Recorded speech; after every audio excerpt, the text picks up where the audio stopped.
నమస్తే. ఇన్నాళ్ళు నన్ను సపోర్ట్ చేస్తూ, ఎంకరేజ్ చేస్తూ మీ ప్రేమని నాకు అందిస్తున్న ప్రతి ఒక్కరికి కృతజ్ఞతలు. అలాగే ఈ వీడియో కూడా ఖచ్చితంగా మీకు ఉపయోగపడుతుంది. లైక్, షేర్ అండ్ సబ్స్క్రైబ్ చేసి మీ సపోర్ట్‌ని నాకు అందించండి. అలాగే ఈ వీడియో పట్ల మీకున్న అభిప్రాయాన్ని కామెంట్ సెక్షన్‌లో కామెంట్ చేసి తెలియజేయండి. ఇప్పుడు వీడియోని చూద్దాం. జ్యోతిష్య శాస్త్రం ఒక అద్భుతం. వేదాంగమైన జ్యోతిష్య శాస్త్రం అనేటువంటిది మానవ జీవన గమనానికి ఒక వరం. జ్యోతిష్య శాస్త్రం నీ జీవితంలో వెలుగునింపే ఒక భాష.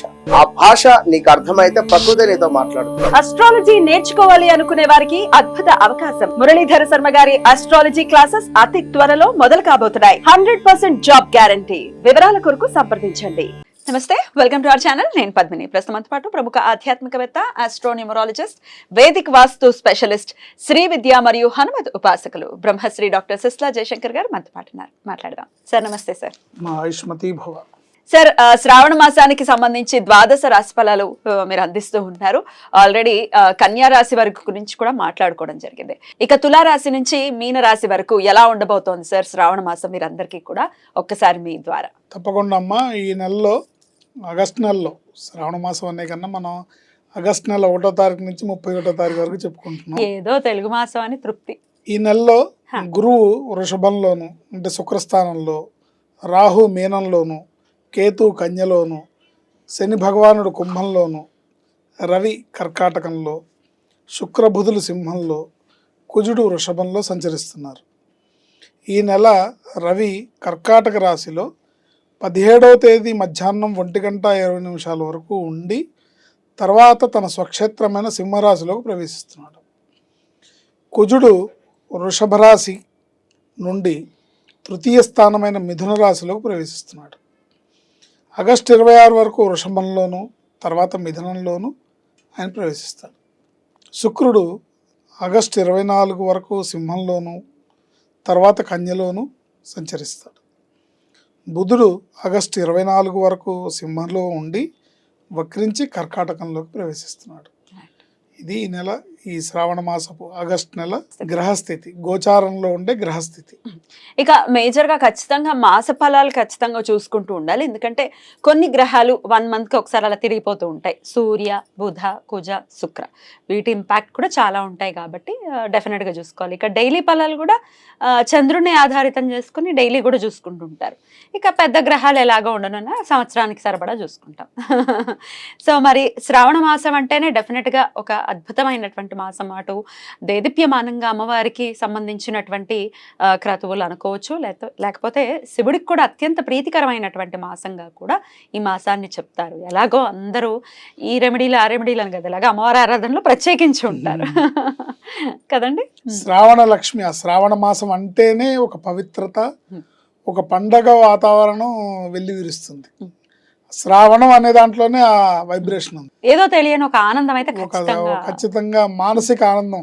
శ్రావణ మాసం అనగానే ఒక మానసికమైన ఆనందం లభిస్తుంది మనకి. సో ఇక నుంచి అంటే ఇప్పటిదాకా మనం శూన్యమాసాలు అన్ని ముహూర్తాలు ఏమి లేకుండా స్తబ్దంగా నడిచింది. ఇక్కడి నుంచి ఇక అంతా హడావిడి మొదలైంది. అంటే ఆషాఢ మాసంలో బోనాలు మొదలైనవి. ఇక్కడ తెలంగాణలో బోనాలు, ఆంధ్రాలో అమ్మవారికి శాకంబరి ఉత్సవాలు ఇవన్నీ జరుగుతూ ఉంటాయి. బట్ ఏదేమైనప్పటికీ శ్రావణ మాసం అనేది ఒక ఉత్సాహభరితంగా, ఉల్లాసభరితంగా, పేరు చెప్తేనే ఒక మంచి వైబ్రేషన్తో ఉంటుంది. ఇక ముహూర్తాలు కూడా ఉంటాయి కాబట్టి ఇక పెళ్ళిళ్ళు అన్ని రకాల చక్కటి శుభకార్యాలకు కూడా చక్కటి సమయం కాబట్టి ఇక ద్వాదశ రాశి ఫలాలకు కూడా ఒకసారి తెలుసుకుంటే ఏ విషయాల్లో జాగ్రత్తలు తీసుకోవాలి అనేది ఇప్పుడు ఒకసారి తెలుసుకుందాం. ఏదేమైనప్పటికీ జన్మ జాతకాన్ని చూపించుకోవాలి.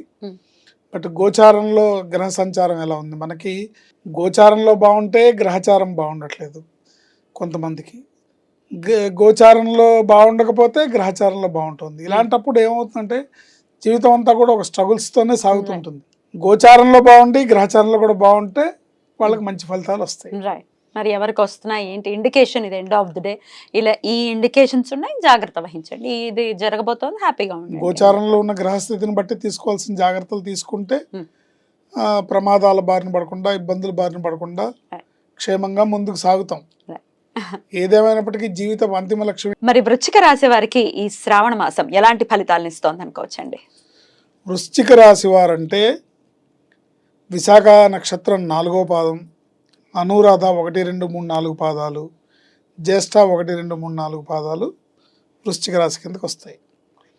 ఈ వృశ్చిక రాశి వారికి ఈ నెలలో గోచారంలో గ్రహ సంచారం ఎలా ఉందంటే, చతుర్థంలో శనేశ్వరుడు, పంచమంలో రాహు, గురుకుజులు, శుక్రుడు, శనేశ్వరుడు, రాహుకేతువులు, రవి, రాస్యాధిపతి స్వక్షేత్రంలో ఉండటం వలన, సప్తమంలో గురువు ఉండటం వలన, సప్తమాధిపతి అయిన శుక్రుడు దశమంలో ఉండటం వలన గతంలో కష్టతరమని వదిలేసిన పనులన్నీ శ్రద్ధగా శ్రమకోర్చి చేస్తే ఈ నెలలో పూర్తవుతాయి. ఇంక ఇది అవ్వదు అనుకొని వదిలేసి ఉంటారు. ఇప్పుడు వదిలేయకూడదు.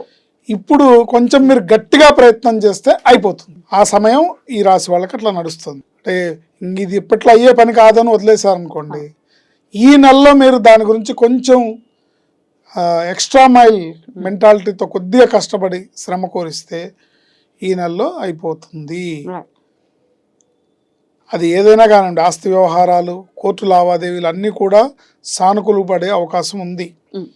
వివాహ ప్రయత్నాలు, ఉద్యోగ ప్రయత్నాలు, వ్యాపార లావాదేవీలు అన్నీ ఈ నెలలో కలిసి వస్తాయి. ద్వితీయ పంచమాధిపతి అయిన గురువు, సప్తమ వ్యయాధిపతి అయిన శుక్రుడు, నవమాధిపతి అయిన రవి స్వక్షేత్రంలో ఉండటం వలన, వ్యయంలో కేతు ఉండటం వల్ల అనుకున్నది అనుకున్నట్టుగా టైంకి పనులన్నీ విజయవంతమయ్యే అవకాశం ఉంది. గ్రహస్థితి రీత్యా చెప్పిన పరిహారం చెప్పినట్లుగా పాటిస్తే జరుగుతుంది. పాటించకపోతే పంచమ రాహు వలన మాయలో పడి వ్యవహారం చెడిపోయే అవకాశం ఉంది. పంచమంలో రాహు ఉన్నాడు, అందువల్ల వీళ్ళకి ఇలాగే చెప్తుంటారులే, ఇట్లాగే అంటుంటారులే అని వదిలేస్తారు. వింటూనే ఉంటాం జనరల్గా. సో పంచమంలో రాహు ఉన్నాడు, ఎందుకు ఆ బుద్ధి కలిగిస్తాడు. సో దానివల్ల ఏమవుతుంది, మిస్ అయ్యి వ్యవహారం చెడిపోయే అవకాశం ఉంది. సప్తమంలో ఉన్న గురుకుజుల వలన మాటల వల్ల జరిగే పని చేతలతోనూ, చేతల వల్ల జరిగే పని మాటలతోనూ జరిగేటట్టుగా చేసి వ్యవహారం చెడిపోయేలా చేస్తాడు. మాటతో అయిపోయే పని చేతుల దాకా వస్తుంది, చేతులతో అయ్యే పని మాటలతో అవుతుంది. దీనివల్ల చెడిపోయేలా చేస్తాడు. పంచమంలో రాహు ఈ రాశి వారికి చెప్పినవి సగం చేసే అలవాటు ఉంటుంది. పంచమంలో రాహు ఉండటం వల్ల ఇలా జరుగుతుంది. ఈ రాశి వారికి చెప్పినవి సగం చేసే అలవాటు ఉంటుంది. అందుకని పూర్తిగా చిత్తశుద్ధితో పనిచేస్తే అనుకూల గ్రహాల వలన వచ్చే మేలు అనుకూలంగానే ఉంటుంది. ఇప్పుడు గ్రహస్థితి అనుకూలంగా ఉంది, కానీ దాన్ని మధ్యలో వదిలేస్తే చెడిపోతుంది వ్యవహారం. కొంచెం కష్టపడితే పని అయిపోతుంది. ఆంజనేయ స్వామి ప్రదక్షిణలు, హనుమాన్ చాలీసా పారాయణ వీళ్ళకి అన్ని రకాలుగా మేలు చేస్తుంది. ప్రతినిత్యం హనుమాన్ చాలీసా పారాయణ కనీసం 3 సార్లకు తగ్గకుండా 5 సార్లు 11 సార్లు చేసుకోవడం ఉత్తమం.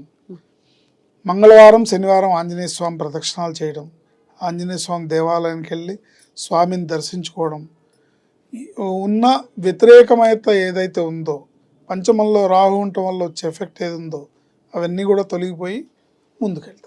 అద్భుతం. అలా ముందుకు వెళ్ళాలి. డెఫినెట్గా ఒక మంచి కాలం గ్రహస్థితి రీత్యా ఉంది కాబట్టి మీరు అన్నట్టుగా 99% చేసేసి 1%లో ఇంకా విన్ అవ్వబోయే పరిస్థితుల్లో వదిలేయకుండా డెఫినెట్గా ముందుకు వెళ్ళాలని మనస్ఫూర్తిగా కోరుకుంటూ thank you so very much sir. ఇక నెక్స్ట్ ఎపిసోడ్లో ధనుసు రాశి గురించి మాట్లాడుకుందాం. నమస్కారం.